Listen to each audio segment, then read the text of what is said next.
Yang terbaru yaitu di Peraturan BPJS Kesehatan nomor 3 tahun 2024 itu bisa mengeluarkan 14 macam resiko penyakit.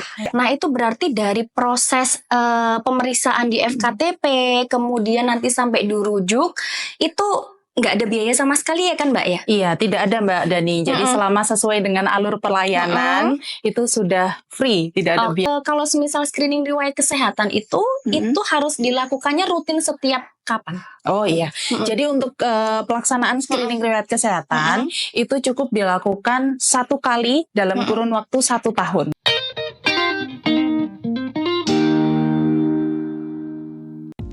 Halo Sobat JKN, selamat pagi. Selamat datang di Pandai JKN, podcast informasi dan edukasi program JKN bersama saya Dani. Saat ini sudah bersama kami salah satu pegawai BPJS Kesehatan Kantor Cabang Malang yang ada di bagian penjaminan manfaat dan utilisasi.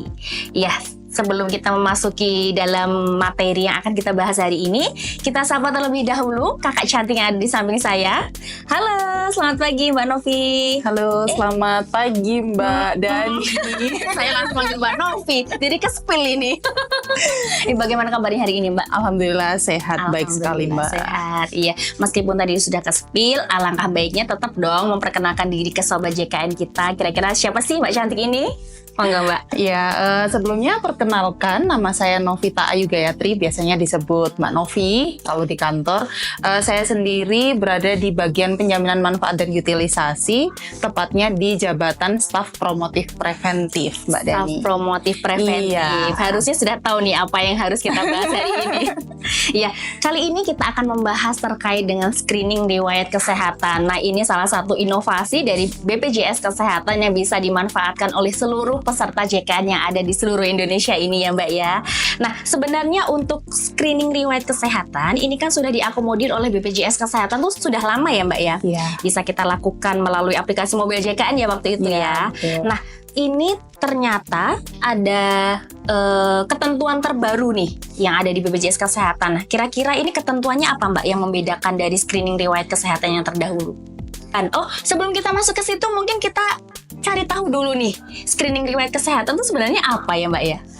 Jadi screening riwayat kesehatan itu adalah suatu proses pengumpulan informasi, yaitu berupa beberapa pertanyaan yang diajukan untuk mengetahui riwayat kesehatan dari peserta JKN. Dan screening riwayat kesehatan ini wajib dilakukan sebelum peserta tersebut mendapatkan screening kesehatan lanjutan, Mbak Dani. Oke, jadi biar kita bisa tahu gitu ya, untuk resiko penyakit dan lain sebagainya. Iya, betul gitu. sekali. Oke, siap-siap. Nah, ini katanya ada informasi bahwa ada ketentuan terbaru terkait screening riwayat kesehatan. Nah, itu bedanya apa dengan dulu, Mbak? Apakah memang dari segi resiko penyakitnya atau seperti apa? Oh ya, jadi memang kalau dulu untuk screening riwayat kesehatan itu diatur di Peraturan BPJS Kesehatan nomor 2 tahun 2019. Nah, di Peraturan BPJS Kesehatan yang nomor 2 tahun 2019, itu screening riwayat kesehatan dapat mengeluarkan 4 resiko penyakit, yaitu diabetes mellitus, hipertensi, jantung koroner, dan juga ginjal kronis.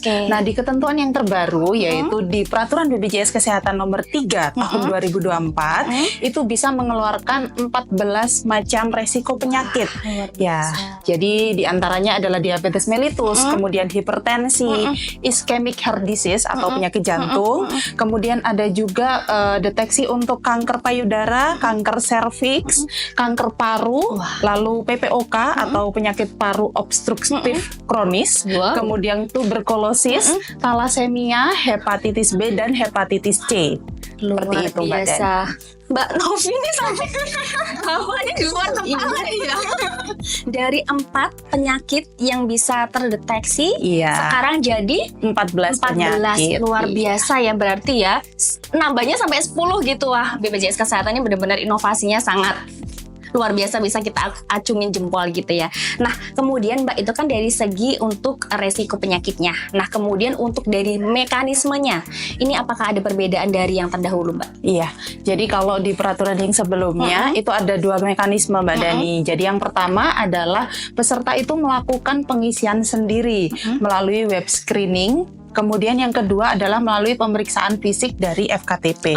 Untuk yang saat ini mungkin bisa ditambah dari beberapa kanal untuk pengisian, yaitu diantaranya mobile JKN, kemudian poros JKN, lalu bisa juga di website BPJS Kesehatan dan juga bisa melalui web screening seperti itu Mbak Dani. Jadi memang kanalnya ini juga lebih banyak ya. Kalau dulu aplikasi mobile JKN dan website, sekarang udah makin banyak nih. Ada poros, kemudian lewat Pandawa juga bisa. Sebagai informasi, Pandawa ini yang kita bisa pelayanan administrasi melalui WhatsApp, yaitu di nomor 081818165 seperti itu. Nah, kemudian ini Kak, dari hasil screeningnya, apabila kita sudah screening riwayat kesehatan, oh ternyata memang terdeteksi nih ada penyakit kronisnya gitu. Nah, itu tindak lanjutnya seperti apa? Oh iya, jadi kalau untuk di peraturan yang sebelumnya Mbak Dani, itu nanti hasil dari screening riwayat kesehatan itu bisa mengeluarkan hasil yang resiko rendah, resiko sedang, dan juga resiko tinggi. Tetapi kalau untuk peraturan yang saat ini, itu bisa mengeluarkan 2 resiko saja, yaitu beresiko dan tidak beresiko. Nah, untuk tindak lanjutnya, jika peserta tersebut dikategorikan masuk ke dalam kelompok yang beresiko, maka bisa mendapatkan pemeriksaan screening lanjutan, tentunya dengan melakukan pemeriksaan lebih lanjut ke fasilitas kesehatan tingkat pertama terdaftar. Jadi nanti tinggal dokternya lakukan observasi, kalau perlu rujukan baru dirujuk ke FKRTL seperti itu ya Kak? Iya, betul sekali Mbak Dani. Nah, itu kan nanti ada screening riwayat kesehatan, itu ada pertanyaan-pertanyaan ya? Iya, itu betul. Mungkin pertanyaannya meliputi apa aja yang harus kita isi gitu Kak? Iya, nanti ada beberapa pertanyaan yang nanti bisa diklasifikasikan ke beberapa resiko penyakit. Nah, nantinya pertanyaan-pertanyaan tersebut berkaitan dengan seperti riwayat kesehatan diri sendiri, lalu juga riwayat kesehatan keluarga, kemudian juga pola makan, kemudian juga terkait dengan pola hidup dari individu masing-masing. Seperti itu Mbak Den. Oh gitu, siap Kak. Nah, kemudian nih Kak, tadi kan untuk resiko penyakit itu ada resiko sedang, kalau untuk saat ini beresiko dan tidak beresiko, betul. Nah, kalau semisal nanti kira-kira hasilnya tidak beresiko, peserta ini harus gimana, Mbak? Kalau untuk peserta-peserta yang tidak beresiko, itu dari kami tetap menganjurkan untuk menerapkan pola hidup yang sehat seperti itu. Jadi tidak ada salahnya bagi peserta JKN untuk tetap menjaga kesehatannya supaya tidak jatuh pada kondisi yang sakit ataupun yang beresiko sakit seperti itu, Mbak Dani. Kalau yang beresiko seperti yang disampaikan Mbak Novi tadi, kita pasti nanti akan dilakukan observasi lebih lanjut dari dari dokter yang ada di FKTP. Kemudian nanti jika memang dibutuhkan penanganan lebih lanjut, pemeriksaan lebih lanjut, akan dirujuk ke FKRTL. Bisa dilakukan screening kesehatan lanjutan.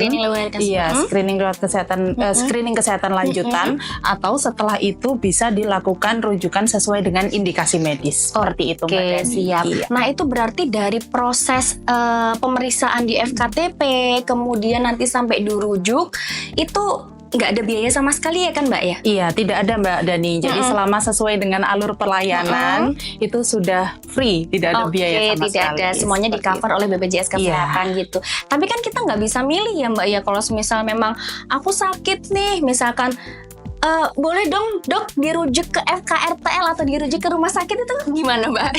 Iya, jadi pada dasarnya semua rujukan ke tingkat lanjutan itu berdasarkan dari hasil pemeriksaan dokter di fasilitas kesehatan tingkat pertama.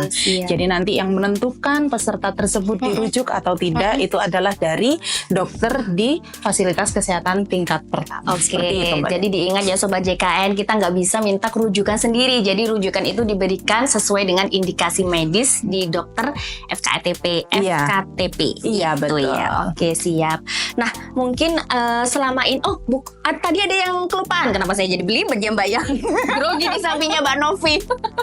Mbak, kalau semisal screening riwayat kesehatan itu harus dilakukannya rutin setiap kapan?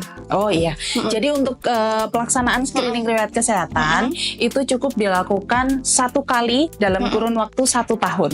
Seperti itu. 1 kali dalam kurun waktu 1 tahun itu harus di bulan apa atau bebas atau gimana? Iya, alangkah lebih baiknya jika dilaksanakan sesegera mungkin ya, Mbak Sesegera Dani. mungkin. Iya, benar Jadi, sekali. Januari harus Jadi langsung. 1 Januari 2025 harus segera melakukan screening riwayat kesehatan. Iya, jangan lupa ya. Tanggal 1 pokoknya diingat-ingat, kita udah mau Januari, jangan lupa screening riwayat kesehatan agar kita bisa segera mengetahui ya Iya. apabila memang kita berisiko terhadap penyakit-penyakit yang 14 disebutkan oleh Mbak Novi tadi gitu.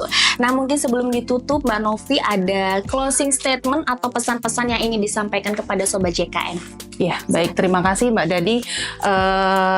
Untuk sahabat JKN, terutama khususnya di wilayah Malang Raya, segera lakukan screening riwayat kesehatan untuk mendeteksi apakah ada resiko penyakit kronis yang diderita oleh peserta JKN. Nah, lebih baik menjaga daripada mengobati. Luar biasa. Lebih baik menjaga daripada mengobati. Jangan lupa daftar program JKN bagi peserta JKN yang bagi sobat yang ada di Indonesia ini yang belum terdaftar sebagai peserta JKN gitu ya Mbak ya. Terima kasih banyak Mbak Novi telah sharing informasi. Semoga bermanfaat untuk seluruh peserta JKN dan masyarakat Indonesia. Ya. Terima kasih Sobat JKN telah menyaksikan Pandai JKN Podcast Informasi dan Edukasi Program JKN.